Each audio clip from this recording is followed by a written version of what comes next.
Sveiks! Ar tevi Mārtiņš no Zinātnes skolas laboratorijiem. Ja mēs apstāmies uz visiem materiāliem, kas mums ir apkārt, tad mēs varam redzēt vielas, kas ir tīras vielas un ir maisījumi.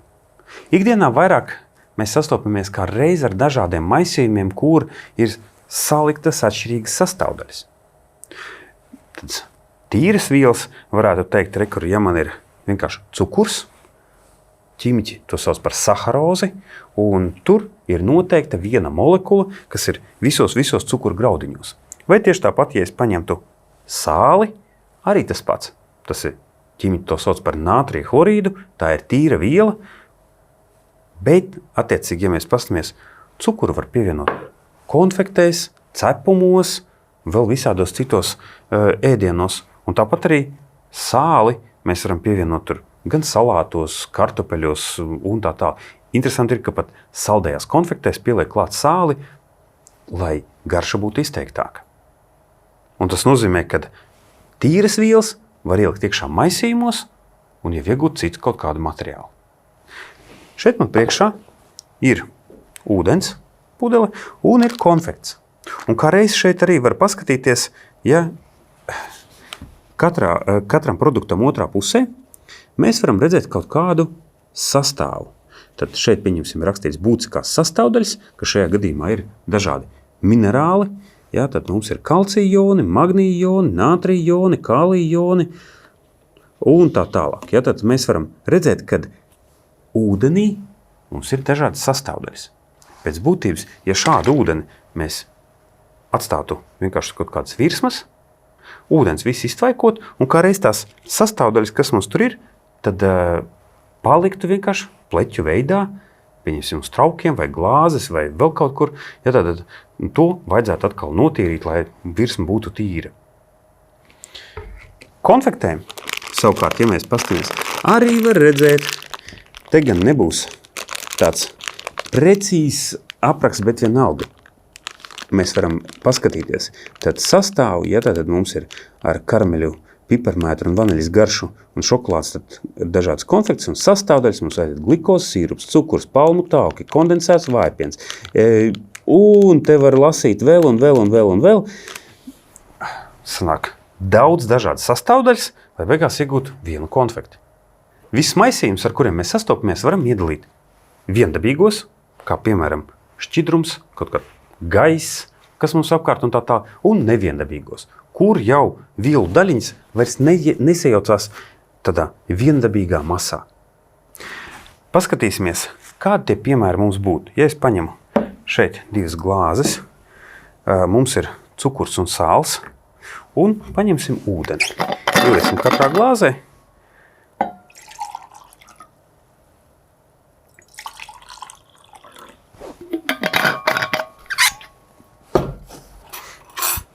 Un pieliksim šeit cukuru, 2 karotes, un var izmaisīt. Un šeit sāli 2 karotes.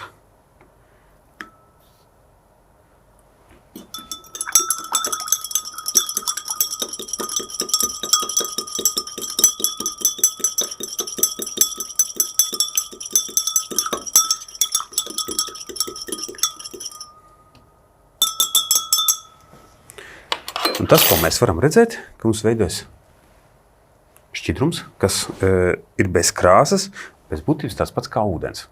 Tāpat kā minerāla ūdenī ir tās sastāvdaļas, bet mēs īsti pat nevaram vizuāli to novērtēt. Vienīgais, ko varētu pamēģināt, tas ir pielikt klāt gaismu un iespējams varētu redzēt, ka tur ir kādas daļiņas. Paskatīsimies. Cukuru un sālu šķīdums parasti ir viendabīgs šķīdums. Bet mēs, ja paņemsim gaismiņu, tad šajā gadījumā lukturi un paspīdināsim iekšā, tad varam paskatīties, vai tiešām tur nav nekādas daļiņas. Un ja mēs pieliksim klāt lukturīti, tad mēs varam redzēt īstenībā, ka tur arī ir kaut kādas cietas daļiņas, kas pelda. Tad nav tā, ka pilnīgi tas šķidrums ir dzidrs, līdzīgi tāpat kā saules stari iezīmē puteklīšus, kas lidinās telpā. Paņemsim šeit. Tad šeit cukuru šķīdumā mums ir pat tādi mazāki, bet daudz vairāk tie gabaliņi. Tā kā kaut kas tajā ūdenī mums ir. iespējams arī pašā ūdenī. Ne tikai no sāls un cukura, bet arī pašā ūdenī kaut kas varētu būt tāds klāt. Ja mēs ūdenim pievienosim vēl kādas daļiņas, kas nešķīst, pieņemsim, šajā gadījumā man ir kakao, pievienošu to pavisam nedaudz klāt, izmaisīsim.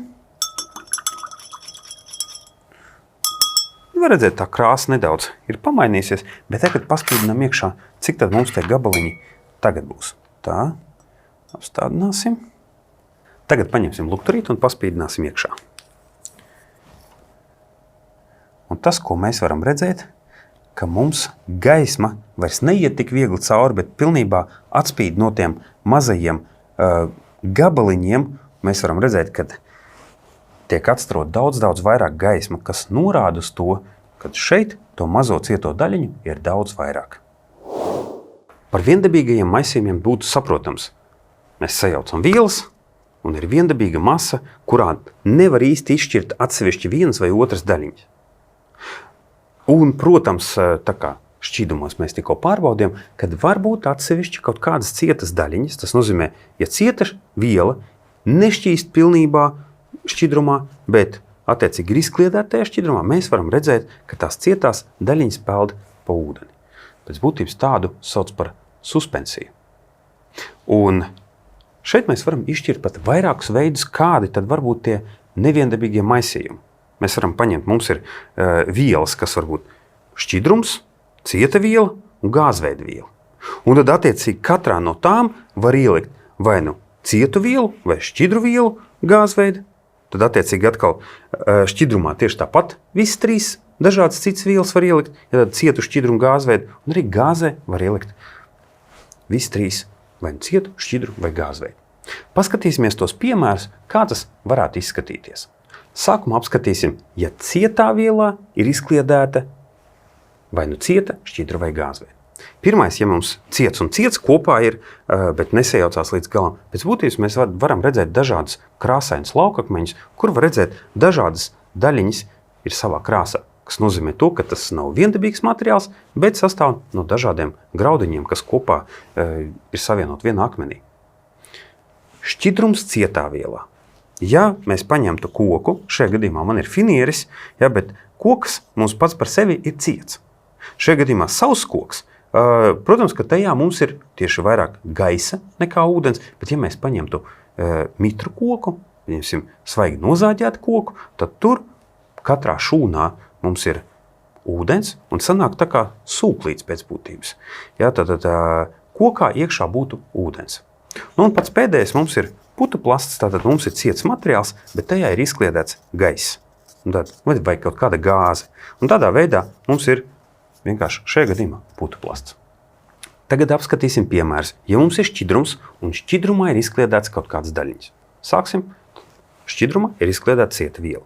Bet šajā gadījumā mums ir cieti un paņemsim nedaudz ūdeni. Sākumā es cieti iebēršu.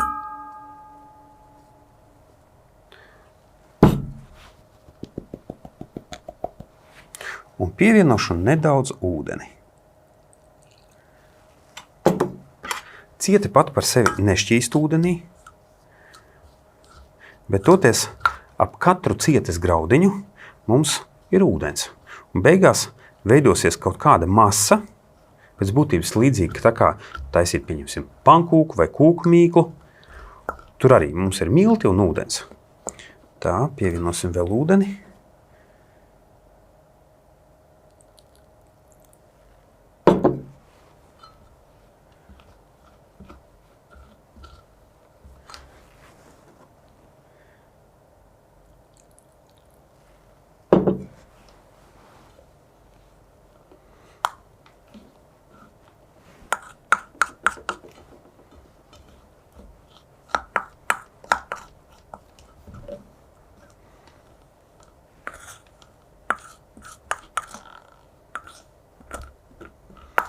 Tā.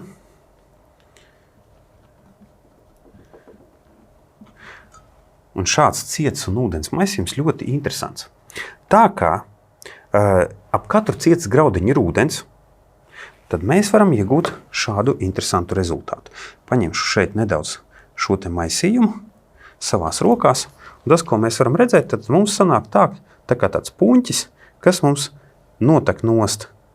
Ja, tad var redzēt, ka tas materiāls mums ir šķidrs.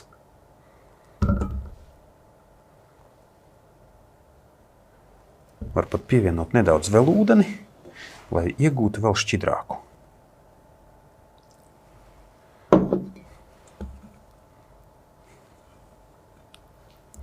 Un tas ir tā saucamais neņūtona šķīdums,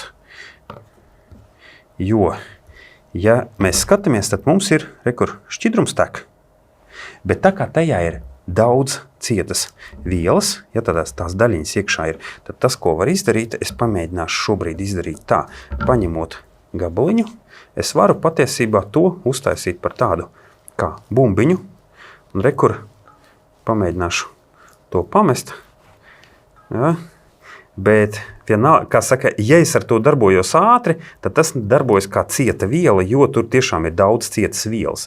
Un šķidrums, kā saka, tam nepieciešams laiks, lai pārtecētu. Savukārt, ja es atstāju, tad man izskatās, ka te tiešām var redzēt, ir šķidrums. Tā mums ir suspensija. Tad ar karoti rekur es arī varu paņemt, bet tikko es atlaižu, tad man tek. Ja es gribu ātri iedarboties, tad faktiski reku var redzēt, tā ir tās cietās daļiņas.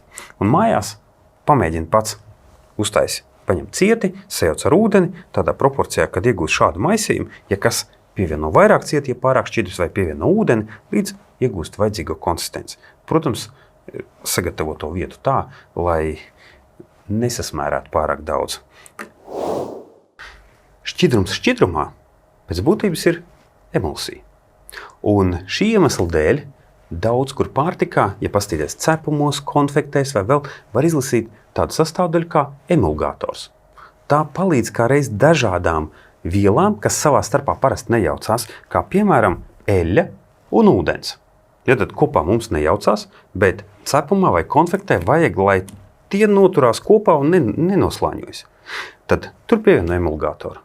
Piemēram, majonēze, mums ir gan tauki, gan ūdens, bet tā kā turklāt ir emulgators, tad to sajaucot kopā, mēs iegūstam masu, kas izskatās viendabīgi, lai gan ieskatoties, varētu teikt tā, mikroskopiskā līmenī, mēs varētu redzēt atsevišķi tauku pilieni iekš ūdens. Līdzīgā veidā īstenībā arī ir pienā. Tad mums ir ūdens, un tātad ir izkliedēts tauku daļiņas. Kad gāzi izkliedē šķīdumā, tad pēc būtības mēs iegūstam putas. Šajā kolbā ir speciāls ūdens šķīdums, caur kuru laižot cauri elektrību veidojas gāzes maisījums, ūdeņradis ar skābekli, un tad tas pa caurulīti mums ieies iekšā šajā ziepjūdenī. Un šeit mēs pieslēdzam pie baterijas. Vienīgais pirms tam ir divas lietas. Viens ir ausu aizsardzība, jo tas sprādziens var būt ļoti skaļš. Un noteikti jābūt aizsargt cimdiem, lai neapdedzinātu rokas.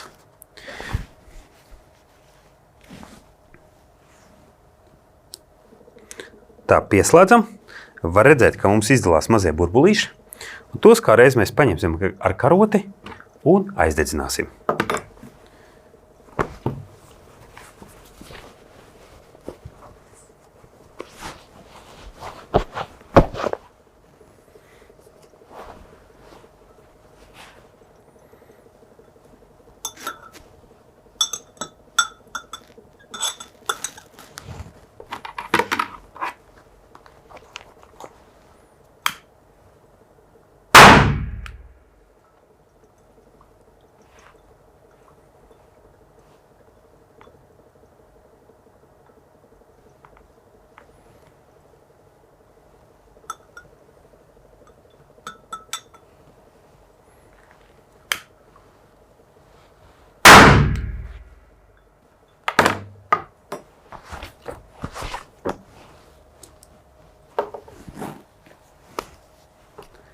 Tā kā šajās putās savācās skābeklis un ūdeņradis pareizā proporcijā, tad tā gāze sprākst ļoti skaļi ar rīktīgu blīkšķi. Un tas nozīmē vienu. Mājās šo nekādā gadījumā neatkārto. Ja mēs gāzē izkliedējam cietas daļiņas, pēc būtības tie ir dūmi. Un otrs ir, ja šķidrums, tā ir migla. Kā īsti var atšķirt dūmus un miglu? Dūmi, ja mēs pastamies no ugunskura, piemēram, tāda dūmu staps, kas varētu celties, tad tas aiziet, jo cietās daļiņas pēc būtības mums vienkārši ir gaisā, un pamazām varbūt izkliedējas, bet vienalga mēs redzam tās dūmu daļiņas. Savukārt, ja tā ir migla, un tīpaši tieši, ja tas ir ūdens, tad tas, ko mēs varam redzēt, ka sākumā mums tā migla ir, un pēc brītiņa pilnībā viss pazūd. Piemēram, ja skatīties termoelektrocentrāls, tātad tec skursteņa galā, mēs varam redzēt to, ka tur ir kaut kas balts, kas nāk ārā. Bet tā kā tas pazūd pēc diezgan īsa brīža, tad pēc būtības tas ir ūdens tvaiks. Savā ziņā tā ir migla. Pamēģināsim tūlīt arī uztaisīt miglu. Šajā trauciņā man ir sasaldēta gāze, kas mums ir sausais ledus. Un, ja es šos gabaliņus iemetīšu iekšā, tad, protams, mēs varam redzēt, ka mums kaut kas balts nāk pāri. Un tas pēc būtības mums ir ūdens tvaiks.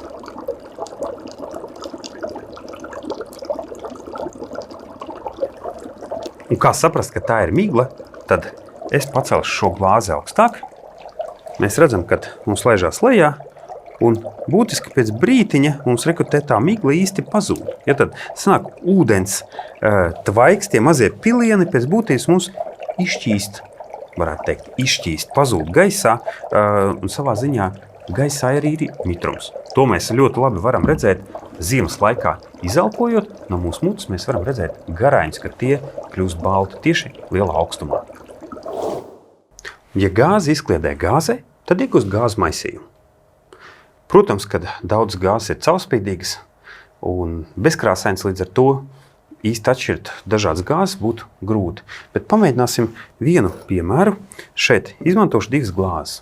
Sākumā, ja tās pārbauda, tad man nevienā, ne otrā glāzē īsti nav nekas iekšā izņemot gaisu. Savukārt, ja es tagad vienā glāzē pievienošu speciāli propāna butāna maisījumu, tad tā ir gāze, kas ir blīvāka nekā gaiss.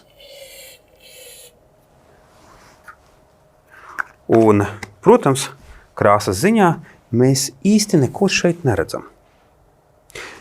Tas, ko mēs zinām, šeit es esmu iepildījis gāzi, šeit nē. Bet tagad paskatieties vērīgi un uzmanīgi. Ja es pievienošu klāt un pārliešu gāzi, šķiet vispār pārliet gāzi ir reāli, bet mēs kā reiz to pārbaudīsim. Tad, ja viss izdosies, tad mēs ļoti labi to redzēsim. Izskatās laikam dīvaini pārliet gāzi. Bet labi, ņemam šķiltavas. Un šeit, ja es lieku, es it kā tur pievienoju klāt propāna butāna maisījumu, bet šobrīd man nav nekāda efekta. Savukārt šeit es varu redzēt, ka man otrā glāzē jau viss ir aizdedzies. Tas nozīmē to, ka gāzes, pat ja tās izskatās bezkrāsains, var pārvietoties no vienas vietas uz citu, un šādā veidā var interesanti tās novērot. Visus maisījumus, kas mums ir apkārt, mēs varam iedalīt viendabīgajos un neviendabīgajos.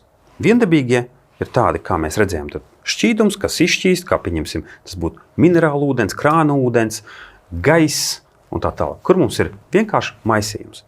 Savukārt, ja mēs paņemam un kaut ko sajaucam kopā tā, ka tās vielas pilnībā nesajaucās, tad mēs iegūstam neviendabīgos.